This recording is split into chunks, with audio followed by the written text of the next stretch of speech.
नमस्कार, आप देख रहे हैं जनता से रूबरू। चलते हैं खबरों की तरफ।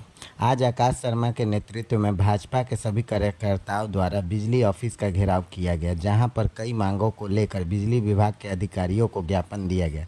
ज्ञात हो, कुछ दिनों पहले ही बिजली विभाग की लापरवाही की वजह से एक युवक के ऊपर तार गिरने से जान चली गई थी, जिसमें उनके द्वारा उनके परिवार को सरकारी नौकरी और मुआवजा देने की बात कही गई थी। आइए देखते हैं क्या है पूरा मामला। हुआ है बिजली विभाग का, क्या आपको उनके द्वारा जो उनकी मुख्य मांगें थी कि शहर की बिजली व्यवस्था को और सुधारने के लिए पहली मांग थी। दूसरी मांग उनकी थी कि कुछ दिनों पहले शहर में दुखद एक घटना घट गई थी, जिसमें एक व्यक्ति अनिरुद्ध गुप्ता जी की मृत्यु हो गई थी।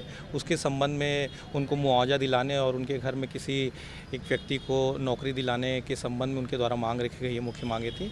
तो इस संबंध में उनकी जो मुख्य मांगें थी, पहली मांग तो उसके लिए शासन ने, जैसे उनके द्वारा कहा गया है कि अभी एक ही गाड़ी है शहर में, तो ये बताना चाह रहा हूँ कि शहर में अब गाड़ियों की संख्या 1 से बढ़कर 4 हो गई है। इसके अलावा उनका एक और मांग था कि शहर में जो टेलीफोन है उसकी संख्या बढ़ाई जाए। तो कंपनी ने इसके लिए पहले से ही 1912 टोल फ्री नंबर जारी किया हुआ है।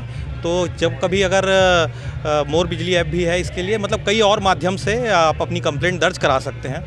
और हमारा पूरा प्रयास रहा है कि और आगे कर रहे हैं कि अच्छे से अच्छी बिजली व्यवस्था शहरवासियों को दे सकें, इसका पूरा प्रयास है। दूसरा, उनके द्वारा अनिरुद्ध गुप्ता जी की मृत्यु के पश्चात इसकी मांग रखी गई है, तो उसके लिए हम लोगों ने अपनी प्रक्रिया जारी कर दी है और जल्द से जल्द उनको 4 लाख का जो मुआवजा है शासन द्वारा निर्धारित, वो उनको मिल जाएगा।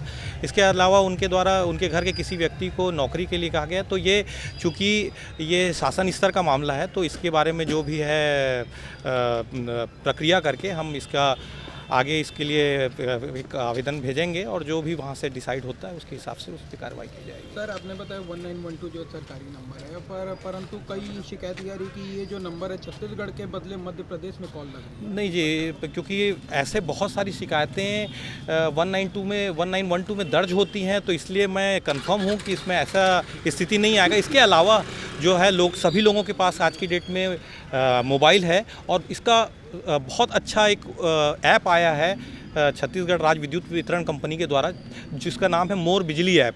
वो हर आदमी अपने मोबाइल पे इसको डाउनलोड कर सकता है और उससे ऑनलाइन पेमेंट, कंप्लेंट या इससे और कुछ जो भी उनकी क्वारी है उसमें वो सारा चीज़ उस मोर बिजली ऐप के द्वारा जानकारी उसमें ले सकता है।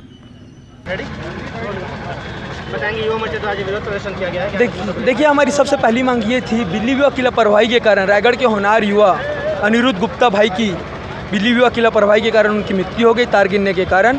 हमारी ये मांग है कि अनिरुद्ध भाई के परिवार को नौकरी दी जाए योग्यता अनुसार, उनके परिवार को 50 लाख का मुआवजा दिया जाए। दूसरी मांग ये है कि रायगढ़ जोन बहुत बड़ा है, यहाँ की जनसंख्या आए दिन बढ़ रही है, तो यहाँ बिजली कई सारे जोन में मोहल्ले आते हैं, जो मोहल्ले में लाइट गोल हो जाए तो बिजली विभाग का एक गाड़ी है जो कि 4-5 घंटे बाद पहुँचता है और यहाँ फ़ोन करने से यहाँ फ़ोन को उठाने वाला कोई नहीं होता। तो इसकी सुविधा को बढ़ाने की मांग है हमारी।